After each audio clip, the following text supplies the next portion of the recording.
Hay el plan de renovación urbana, sobre todo en Barrios Altos, nada se hace efectivo ahí. Seguimos con los mismos problemas de tugurio, de tugurización, de inseguridad y todos los problemas que adolece Barrios Altos con los mismos problemas de hace años. Y de parte de la autoridad municipal, nada, solamente palabras y vacíos. Dime, Alfonso, yo he notado que esta administración municipal ha desconectado a los dirigentes con los vecinos. Prácticamente ya no hay un flujo de comunicación, de tal manera que no nos enteramos qué es lo que sucede en nuestro ámbito territorial. ¿Esa misma apreciación tienes? La verdad es que sí, hasta cierto punto muy real es esto. Tan es así que han modificado la ordenanza 1782 de una forma de que ya no tengamos nosotros los coordinadores generales o los dirigentes vecinales cierto, ¿qué se puede decir?, poder dirigencial para ir, y si tenemos algo que reclamar, ir de frente a la municipalidad. Nos han limitado a solamente ir a la casa vecinal. Si tenemos algo de qué apuntar, solamente ir a la casa vecinal y preguntar o pedir ahí. No sé si tendrá poder ejecutivo la casa vecinal o puede hacer algo. No, indudablemente no tiene ningún poder ejecutivo, solamente una gestión limitada, ¿no? Porque no maneja presupuesto. Ahora entramos al tema de la ley 29415, tema de renovación urbana, y vamos a preguntar a nuestro amigo Oscar Yarleque cuál es su primera apreciación de esta ley. ¿Esta ley ha servido para sanear el tema de tugurización? ¿Ha servido para destugurizar y renovar el espacio urbano, en este caso más que nada del Barrios Altos? Bueno, pues deberíamos empezar por analizar cómo es que llega a promulgarse la ley 29415. La ley de desprecarización en algún momento, o proyecto de ley, fue presentado desde los más o menos, estamos hablando del año 2003, 2004. Luego de trabajado con algunos congresistas, en ese momento, Risco y otros, y se fue al archivo.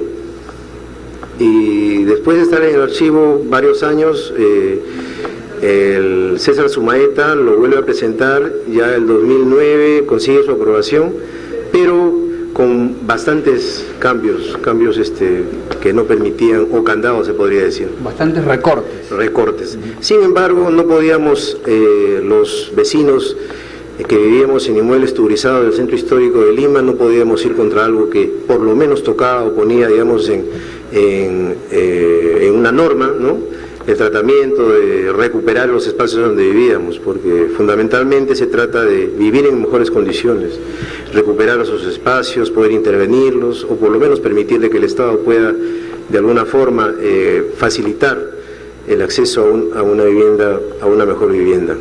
Entonces, a partir de ahí, ni bien se promulgó, ya del análisis surgió la preocupación de modificarla, porque en la práctica, si bien es cierto, participamos con propuestas para el reglamento. En el año 2010 se reglamentó, después de un año.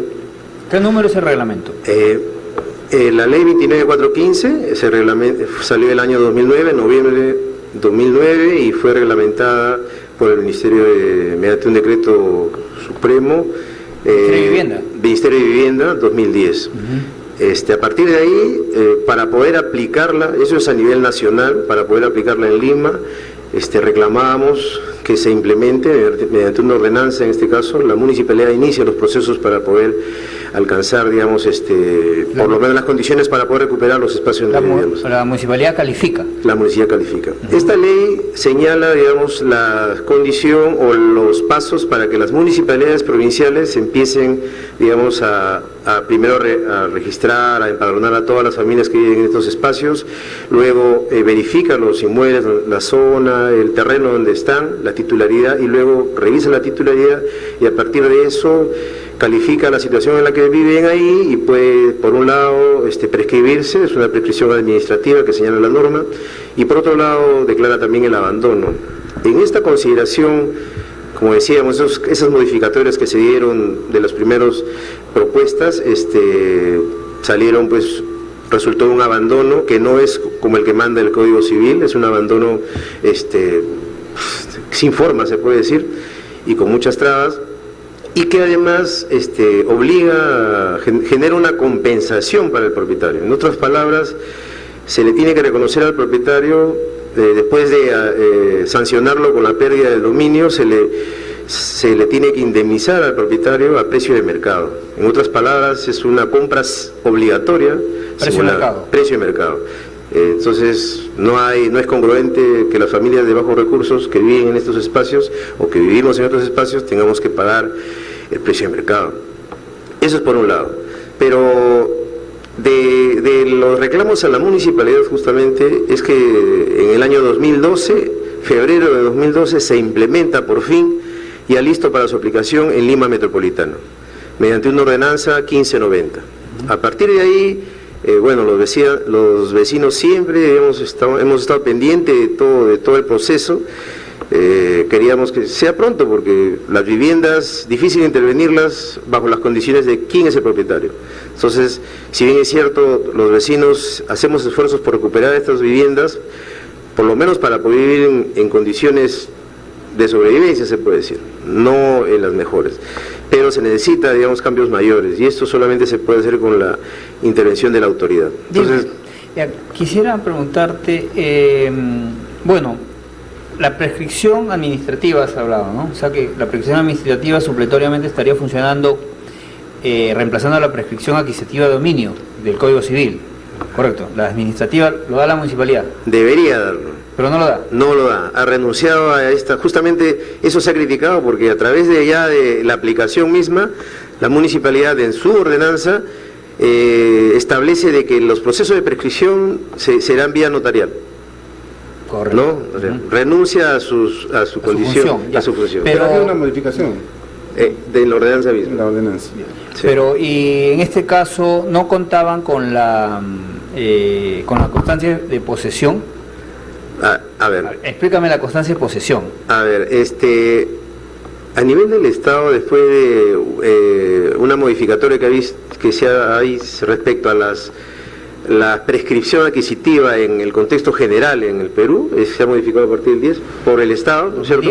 2010. Sí, ya no se puede prescribir al Estado. Así es. A partir de ahí, creo que la interpretación es que en muchos de los inmuebles tuburizados en los que viven tantas familias en Lima, no está aprobada fehacientemente la propiedad. ¿De quién? ¿Del Estado?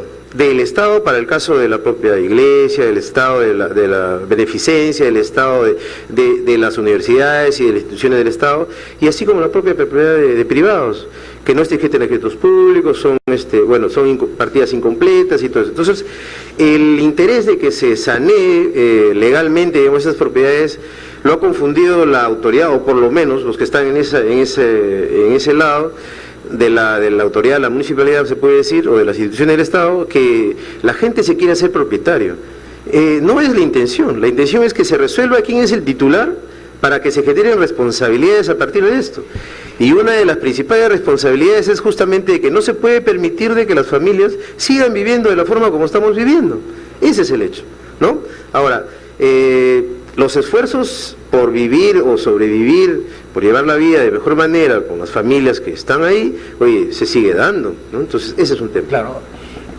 Vamos a dar un pequeño corte y luego vamos a analizar el principio de la propiedad, caso por caso, privado, público, y así para esclarecer este tema. Pasamos a un corte, vamos con nuestro segundo bloque de este interesante tema de la renovación urbana y destuburización, en este caso específicamente del Cercado de Lima. Yo quisiera hacer un paréntesis de lo que es el sistema inmobiliario, no solamente en el Perú, sino quiero aterrizarlo en el Cercado de Lima. A nivel del Perú necesitamos aproximadamente 2 millones de viviendas nuevas, con la cantidad de población y las necesidades. O sea, tenemos una demanda insatisfecha y una oferta en total recesión.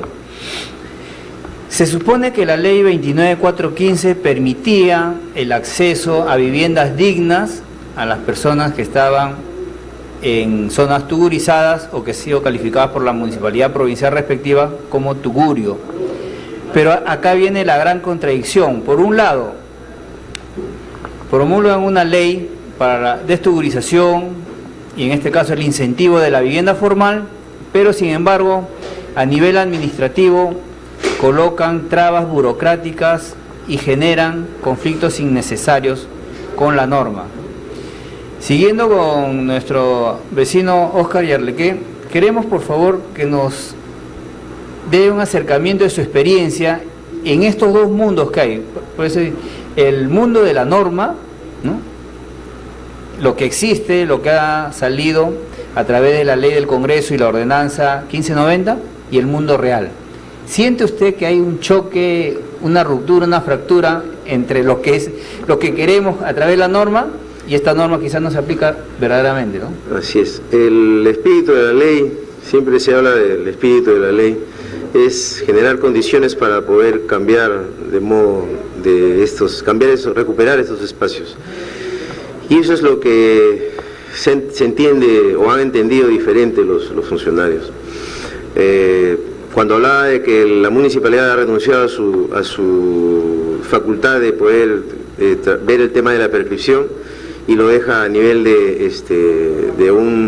del notario o vía judicial en todo caso, si es el tema, estamos hablando de que el propietario, lo primero que va a hacer, el propietario que está vivo, que siente con todo derecho, podría impugnar, digamos, este proceso notarial y lo cortaría.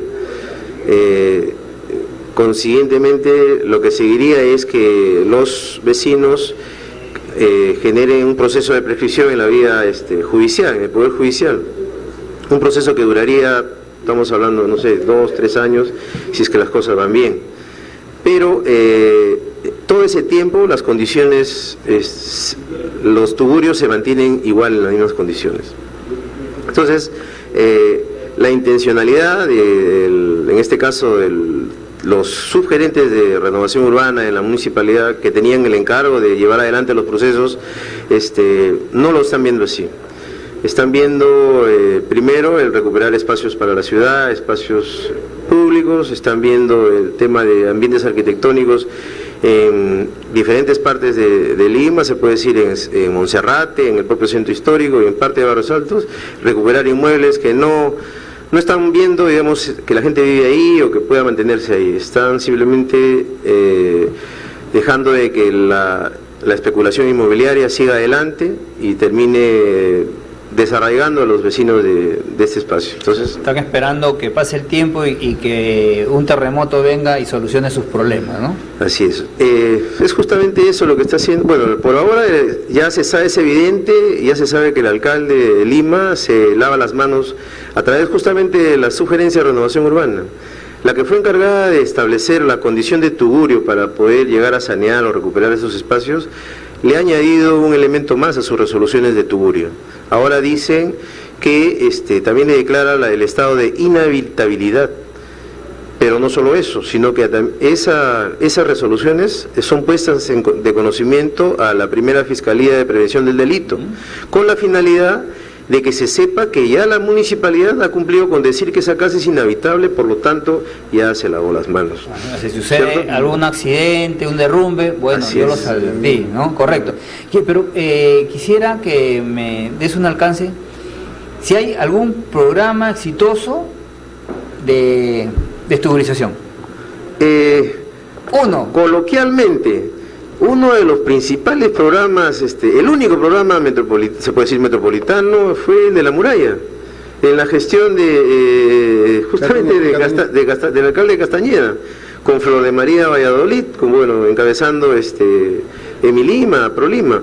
Entonces, donde se pudo, por lo menos se rescató una gran cantidad de familias que todavía viven ahí, y es una estructura bastante, muy bonita, ¿no es cierto?, y donde participaron inclusive las familias, muchas madres se prepararon en ebanistería y en albañilería también para poder como parte de pago, digamos, de sus propios espacios donde viven, con sus familias. Entonces, eso no se ha replicado. Y principalmente se inició con recursos del FOMUR, algo que ya casi muchos dirigentes se han olvidado. El FOMUR es que es un fondo metropolitano para desarrollo urbano y recuperación de espacios.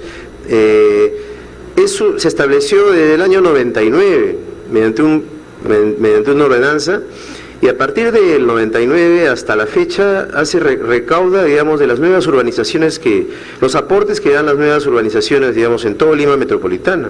Y tiene como destino justamente promover proyectos de vivienda social, ¿no? Además de recuperar espacios públicos. Dime, pero ¿cuánto maneja el FOMUR al año? El FOMUR, por versiones del propio presidente de directorio en su momento, el doctor Carlos Castillo, presidente de directorio de Milima, recauda aproximadamente 10 millones de soles al año. Y estamos hablando, bueno, si hablamos desde 2010 a la fecha, el desarrollo de la promoción de urbanizaciones en Lima ha crecido con cantidad, y esos aportes deberían o deben estar ahí en el fondo, en el FOMUR. Una pregunta que también tenemos que hacernos es: ¿cuál es la tasa de retorno en este caso, del proyecto La Muralla? ¿Los vecinos han pagado sus adeudos? Por supuesto. Hay un pequeño... A ver... cuidado que, si bien es cierto, se ha servido para financiar, ese dinero está siendo ya se ha recuperado. Proyectos, pues, ¿no? Por supuesto, se ha recuperado. Ya los financiamientos ya han terminado de pagar sus viviendas. Los señores, estamos hablando del año 2010, el momento que se ejecuta el proyecto La Muralla. Ya han 2007, terminado, creo, ¿no? 2007 más o menos. Entonces no pueden aducir que ha habido falta de pago. No pueden aducir que son morosos. No pueden aducir que el vecino que quiere una vivienda digna no paga. Que no se puede. Ahora, hay algo que tenemos que considerar, y es justamente uno de los elementos que sirvió para aplicar este proyecto de La Muralla. Nosotros, como organización, siempre decimos en las reuniones en las que participamos que la ley 29415 tiene dos elementos que permiten, digamos, obtener terreno barato. Todo proyecto inmobiliario desarrollado, así sea desarrollado, bueno, por las empresas, necesita como partida terreno barato. No podemos pensar en vivienda social en terreno de, bueno, la Mara, estamos hablando de $3.000, no sé. Pero cuando hablamos de terreno barato, las vías legales permitidas por el propio Código Civil para obtener terreno barato son las prescripciones adquisitivas, las expropiaciones, que yo no he visto hasta ahorita una institución del Estado que prescriba para hacer un programa social, ¿no? Raramente, ya ni siquiera para los espacios, postas médicas, centros de salud, de otros, los que hemos venido, digamos, viendo el tema de presupuestos participativos, no se hace porque es, bueno, demasiado tedioso o largo. Sin embargo, la ley sí lo permite. La 29415 habla de la prescripción justamente porque estamos hablando de vivienda social. En los inmuebles turizados viven personas, bueno, de bajos recursos, familias de bajos recursos, pero que están diciendo, uy, bueno, sinceremos las cifras, empecemos por el terreno barato. Entonces, eso es la prescripción. Y no estamos hablando de que prescriba vecino por vecino, estamos hablando de que prescriben las asociaciones. Claro. Una pregunta para redondear lo anterior del terreno barato. En La Muralla, ¿quién intervino en la construcción? ¿El sector privado? ¿La municipalidad o los vecinos? Fue mixto. Mixto, sí, mixto. Intervinieron, como decía, los vecinos pagaban con su propio trabajo financiamiento del FOMUR, ¿no es cierto?, las cuotas iniciales, de esto, y un financiamiento más bajo, ¿no?, a partir de lo propio. ¿Con la banca comercial? Sí, en las condiciones que da, pero con terreno barato y, digamos, deduciendo el trabajo de los vecinos, las cantidades que se estaban financiando eran bastante cortas, bastante chicas. Entonces, porque lo interesante es que cuando se lee la norma, la municipalidad quiere que sea el sector privado el que impulse la construcción, y el sector privado busca el lucro, porque indudablemente cualquiera de nosotros se va a buscar una rentabilidad por su dinero, ¿no? Pero acá tenemos pues fuentes financiamiento propio, el FOMUR, que podría servir como una palanca para un fideicomiso, ¿no? Para un destino necesario que sería la renovación urbana. Pero también la renovación urbana y el uso de los espacios públicos es para en este caso, los monumentos históricos. ¿Tienes algún monumento que pueda ser histórico y que no ha sido renovado por la municipalidad, Alfonso? Bueno, voy a hablar específicamente del buque que está cerca donde yo vivo, que actualmente está en una condición, pues prácticamente es una ruina. ¿Me entiendes? Incluso tuve la oportunidad pues de enviar un documento al Ministerio de Cultura para que nos digan por qué está en esas condiciones y siendo un peligro latente para los vecinos, ya que en cualquier momento con un ligero movimiento se puede venir abajo y de hecho mataría muchos vecinos. Pero ya la municipalidad ya los notificó que es inhabitable. Tú pasas y lo miras y te das cuenta que es una ruina. ¿No? ¿Me entiendes? ¿La municipalidad ya los comunicó que es inhabitable? No, todavía. ¿Todavía no? Claro, pues no, porque justamente la municipalidad lo que hace es, no hace nada, no sigue los procedimientos, sino los enfría y entonces los vecinos no saben qué hacer, ¿no? Entonces recurrimos al Congreso, hablamos con algunos congresistas para que se forme una mesa de trabajo donde participa la municipalidad, el Ministerio de Vivienda, el Congreso también, digamos, como apoyo, pero hasta ahora no da resultados. Con respecto al buque. Con respecto al buque, nada más, porque la idea es empezar por un monumento y de acuerdo al resultado ir replicando, digamos, en los demás monumentos. ¿Cuál es tu diagnóstico? ¿Hay voluntad? No hay voluntad, pues, lógicamente, o sea, la municipalidad Alfonso, ¿hay voluntad o no hay voluntad, Alfonso? Eso ya es obvio que no la hay. Lo que quería ahondar también es el documento que envié al Ministerio de Cultura, donde me respondieron, entre otras cosas, decir que iban a consultar con la Municipalidad de Lima y que efectivamente tendríamos que sentarnos en una mesa de trabajo para ver qué se hace, ya que también tiene dueños, hay propietarios ahí, hay un conflicto de ciertos intereses también, porque hay propietarios, gente que ahí vivía como propietarios y posesionarios, ¿correcto? Entonces en este documento también, y me dicen que es necesario sentarse y hacer pues una mesa de trabajo, correcto, yo no tengo la jerarquía para hacerlo. Pero me gustaría que se haga esa mesa de trabajo. ¿Quiénes son? ¿Quién es la persona o la entidad adecuada para sentar estas bases y poner una mesa de trabajo? En el caso de Petrosi es de Cultura, creo, ¿no? El señor congresista Petrosi es presidente de la Comisión de Cultura del Congreso. Bueno, que él creo que podría tomar una iniciativa en ese aspecto.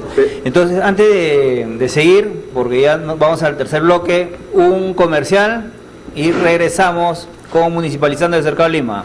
Listo, vamos con el tercer bloque de este interesante tema sobre renovación urbana y destugurización, sobre todo en nuestra zona del Cercado de Lima, donde la ausencia de autoridad ha hecho que los problemas se embalsen en el tema de saneamiento urbano.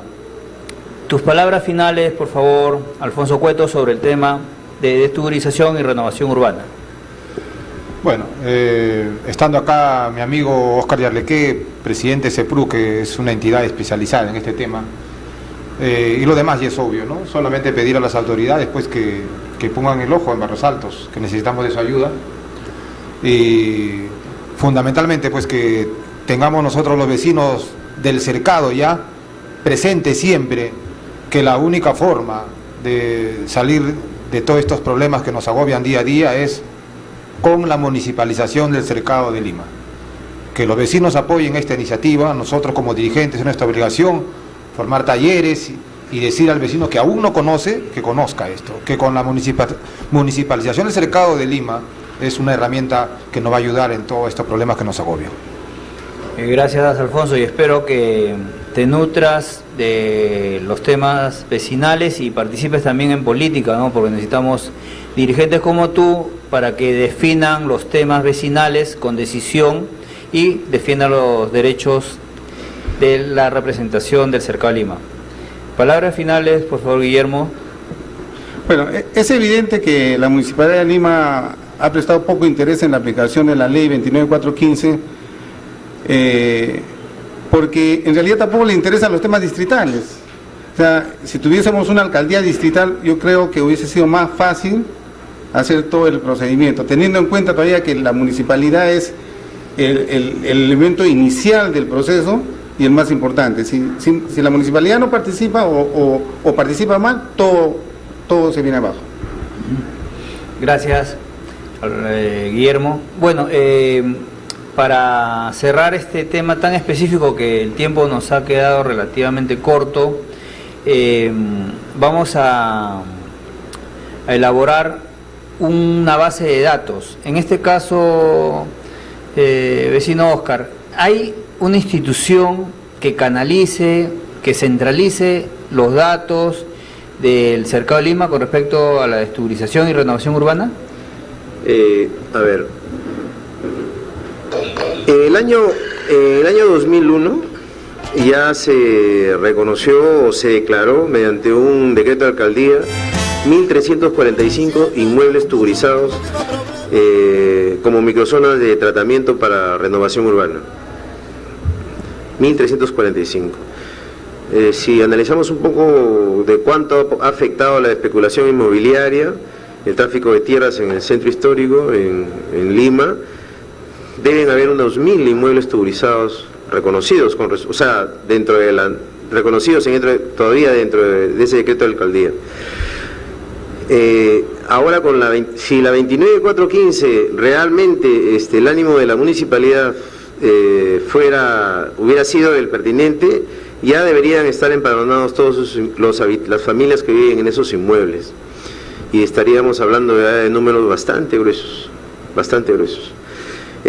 Sin embargo, sí se ha logrado de que más o menos hablamos de unas 120, hasta donde tenemos conocimiento, hasta donde hemos podido tener acceso a información oficial de la Sugerencia de Renovación Urbana, y digo esto porque ahora no hay acceso a información, ¿no? Es completamente cerrado, hay que cumplir el trámite, bueno, es poco el acceso.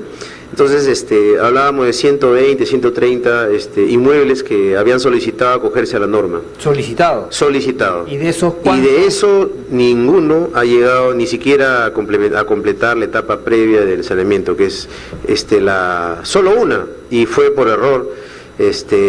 Tienen la condición, reconocido, digamos, la aptitud han declarado la aptitud de los posesionarios, de las familias posesionarias, para poder constituir una asociación para continuar con el proceso de saneamiento legal, ¿no? Ahí tenía que decirle recién, una vez constituida la asociación, con la gente acreditada, pueden ya declarar o solicitar cuál es la condición en que va a ser declarado, digamos, los vecinos, ¿no? Pueden tener la vía de la prescripción, ¿no es cierto? Le darían la autorización para que vayan al notario, o podrían declararse también en estado de abandono esa propiedad, y estarían obligados a pagar la compensación de la que hablábamos hace un momento. Pero la compensación, como dijo, es a precio de mercado. Precio de mercado. Entonces, eso también se tiene que modificar en el proyecto, también, ¿no? Hay que introducir esa modificación. Sí. Si bien es cierto, el proyecto de ley mencionado al principio está presentado, 1457, sobre la modificatoria de la ley 29415,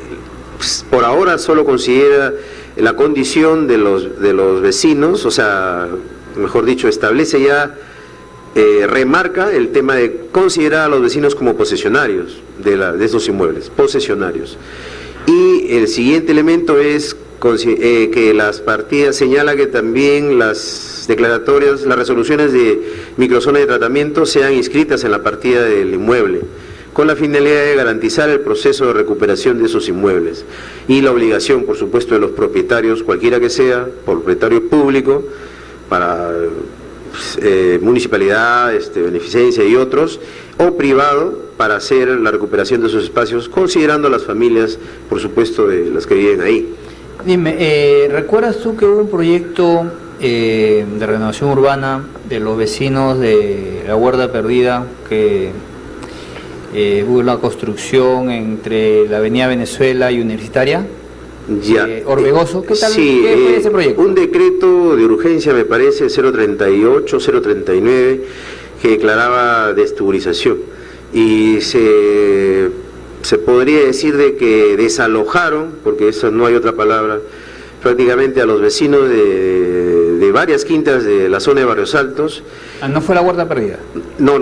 Y se los llevaron a las nuevas viviendas. Pero la parte mala es que, bueno, estábamos hablando de un cambio radical, digamos, de pagar, bueno, cero a muy poco, a pagar ahora, bueno, los derechos el financiamiento de esos departamentos. No se había hecho un estudio socioeconómico, no todas las familias están en condiciones de sostener, digamos, determinados financiamientos o las cuotas. Entonces fue todo un caos. ¿Ese proyecto piloto, la intención, fue distinto al proyecto de la muralla? Por supuesto, fue diferente. Hubo el de la muralla, que es un programa municipal. Hubo estudios y hubo todo un planeamiento, se podría decir, hay que reconocerlo.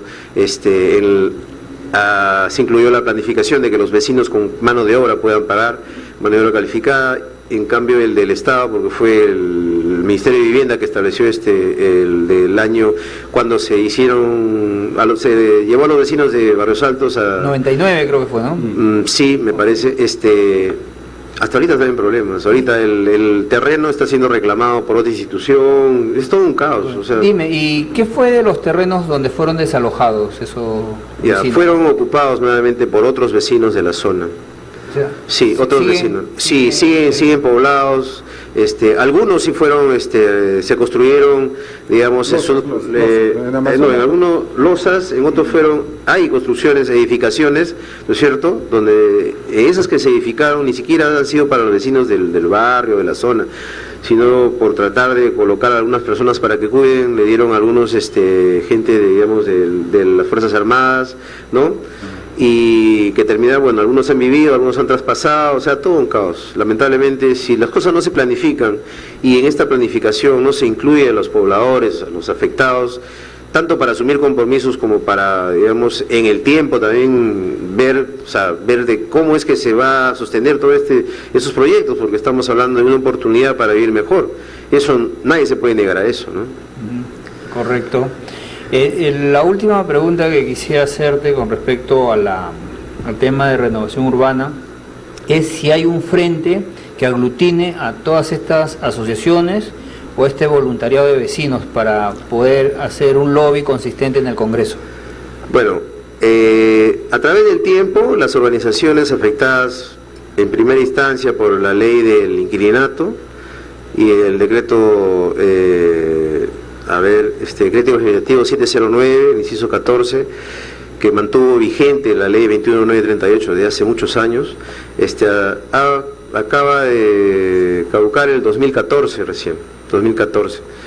Pero esta ley del inquilinato aglutinó a mucha gente, se puede decir peleando o tratando de mantenerla vigente con la finalidad de que los alquileres que habían sido puestos a oferta y demanda no se liberaran, porque eso significaría a las familias que pagaban 50 o 80 o 100 soles en su momento por el alquiler, el propietario tenga a disposición, digamos, levantar el precio y al final no puedan pagar. Entonces, eso nos llevó a todos los vecinos a organizarse, ¿no? Entonces, esa lucha por cambiar la condición, ver de que el Estado, las municipalidades le echen un ojo, digamos, a las malas condiciones en las que se vivía, obligó a que la gente se organice y se mantenga, digamos, vigente esto. A partir de ahí, en algún momento se ha creado organizaciones, que ha sido, por ejemplo, la Coordinadora de los Derechos de los Inquilinos y Propietarios, y otras organizaciones han tenido estos elementos como, digamos, punto de unión. Con el tiempo, esto se ha consolidado ya en lo que es el CEPRU. En algún momento se llamaba un comité promotor para la renovación urbana y a partir del año 2010 es una central de organizaciones sociales promotora de la ejecución de acciones de renovación urbana. Lo decimos completo cuando estamos en algunas reuniones con funcionarios, porque lo que queremos que se entienda es que no estamos hablando de apropiarnos de ningún espacio, estamos hablando de participar en esos espacios donde se planifica para generar compromisos y a su vez mantener nuestras propuestas. Nosotros decimos, el elemento principal acá es probablemente el Estado, bueno, así es la tendencia, apueste por el promotor inmobiliario, por las empresas inmobiliarias para construir, pero no debe dudarse de las capacidades tanto de mano de obra como de conocimiento, de planeamiento de la sociedad. La autoconstrucción también es viable siempre y cuando esté pues supervisada por un técnico, ¿no? Un profesional. O sea, sino que estaba abandonado su función pues tutelar de la vivienda a costo social y tenemos un problema permanente. Esperemos pues que, te voy a decir, no esperemos que se solucione con la iniciativa del Estado de sus funcionarios, va a tener que ser con nuestra iniciativa, ¿no? Que nos encuentren unidos bajo una misma óptica, bajo mismos principios, y en este caso esperemos que también vayamos generando las condiciones objetivas para la formación de nuestra Municipalidad de Cercado de Lima. Y como ya ustedes ven, acá tenemos recursos humanos suficientes para reemplazar desde la gerencia hasta cualquier funcionario con toma de decisión. Gracias, vecinos, y hasta el próximo viernes.